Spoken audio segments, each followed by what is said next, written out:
For this assignment, I have decided to do a video format because I think this will make Ultradian rhythms, which do appear quite boring, the most memorable and engaging and interesting to learn. So, an Ultradian rhythm lasts fewer than 24 hours, and the most common example of this is the sleeping pattern.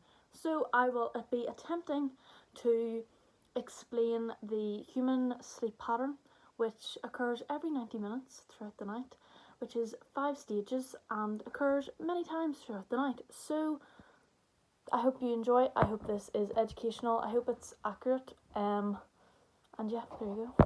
Okay, now the time is soon approaching my bedtime, so my 24-hour ultradian rhythm will start to enter into my sleeping stages. I don't know.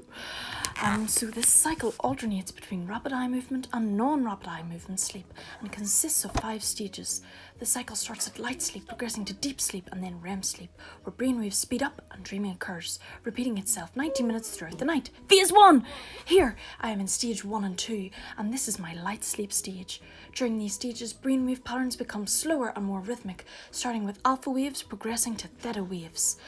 Now I am in stages 3 and 4, which is very deep and sleepy sleep, and my wave sleep stages are very slow, and it is difficult to wake me up, associated with slower delta waves. And now, here we are in stage 5 REM or dream sleep. My body is paralysed to stop me acting out my dream, and brain activity resembles that of an awake person. But wait, oh, I'm awake! Oh, and that was all a dream, but it's time for this cycle to happen again, and there we go. Now it is time for the evaluation points, which are the most important part of any outline and evaluate 16 more question. So I have enlisted the help of various individuals to help us explain the various evaluative points of ultradian rhythms. So I'll pass over to them. You read the first line. One strike. Like normally, not like you're reading like for church. That's what I read. Do the sleep. One strength is evidence. You didn't do the strength. Go again. Right. One strength is evidence support qualitatively different stages. Qualitatively. In sleep. Sleep. A landmark, and then you put in a landmark here, Ruth. Study by Dement and Kleitman in 1957. monitored sleep. Oh, I can't see it, sorry. Patterns of 9 participants in a sleep lab, and found evidence for stages of sleep, specifically REM sleep. REM activity during sleep correlated with dreaming. Brain, will you do the next one? We do the last part. Brain activity varied according to how vivid the dreams were. The participants were awoken during dreaming and reported accurate recall of their dreams. The study suggests that REM dreaming sleep is a distinct ultradian rhythm and an important component of the ultradian sleep cycle. Sleep. Do that. No. I'm sort of recording here, like if you want to give me a chance. Right. Judy, do you hear this abuse? In addition, this study was carried out in a controlled lab setting, which meant that the differences in the sleep patterns could not be attributed to situational factors, but only to biological differences between participants.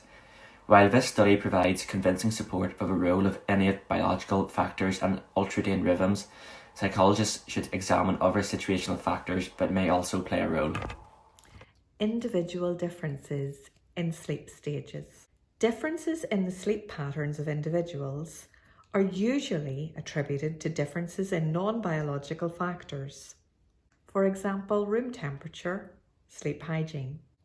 However, a study by Tucker et al. In 2007 suggests that these differences are in large part biologically determined and may even be genetic in origin. Participants were studied over 11 consecutive days and nights in a strictly controlled laboratory environment. The researchers assessed sleep duration, time to fall asleep, and the amount of time in each sleep stage. They found large individual differences in each of these characteristics, which showed up consistently across the 8 nights. For deep sleep, stages 3 and 4, the individual differences were particularly significant. This meant that differences between participants were not driven by circumstance, but were at least partially biologically determined. Additionally, the way in which such research is conducted may tell us little about ultradian rhythms in humans. When investigating sleep patterns, participants must be subjected to a specific level of control and be attached to monitors that measure such rhythms. This may be invasive for the participant, leading them to sleep in a way that does not represent their ordinary sleep cycle. This makes investigating ultradian rhythms such as the sleep cycle extremely difficult, as their lack of ecological validity could lead to false conclusions being drawn.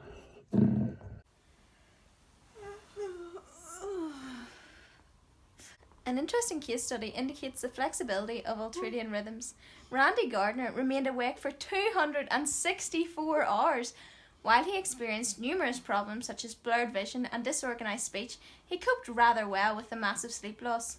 After this experience, Randy slept for just 15 hours, and over several nights he recovered only 25% of his lost sleep. Interestingly, he recovered 70%. Yikes. Interestingly, he recovered 70% of stage 4 sleep, 50% of his REM sleep, and very little of the other stages. These results highlight the large degree of flexibility in terms of the different stages within the sleep cycle and the variable nature of the ultradian rhythm. The end!